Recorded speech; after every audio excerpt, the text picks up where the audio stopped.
ఎవరు దాదాపుగా 14 సంవత్సరాల నుంచి కూడా కంటిన్యూస్గా కడుతూనే ఉన్నారు.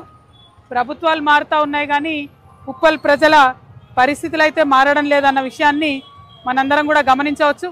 మరి ఇక్కడ ఉప్పల్లో ఉండేటటువంటి ఫ్లైఓవర్ పూర్తి చేయడానికి కోసము పోయిన సంవత్సరం నేను లెజిస్లేటివ్ కౌన్సిల్లో ఒక ఎమ్మెల్సీగా ఈ విషయాన్ని రేజ్ చేయడం జరిగింది.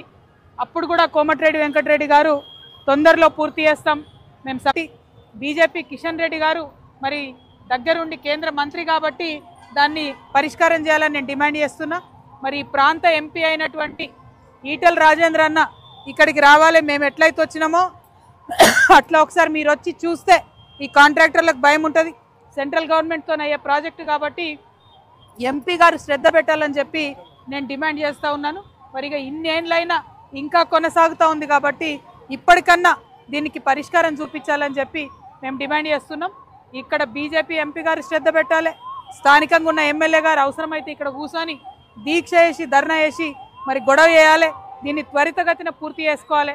మీరు చేయకపోతే ఇదే విజిట్ ఇదే పని మేము నిరంతరం చేసి మీరు ఈ పని పూర్తి చేసే వరకు కూడా ఎంటబడతామని జాగృతి నుండి తెలియజేస్తూ ఉన్నాం.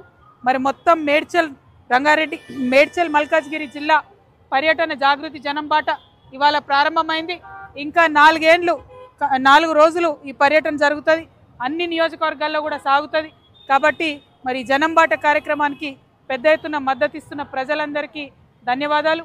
ప్రజా సమస్యల్ని పరిష్కరించడానికి చేస్తున్న ఈ యాత్రకి సపోర్ట్ చేస్తున్న మీడియా మిత్రులకు కూడా ధన్యవాదాలు తెలియజేస్తున్నా. జై తెలంగాణ, జై జాగృతి, జై తెలంగాణ.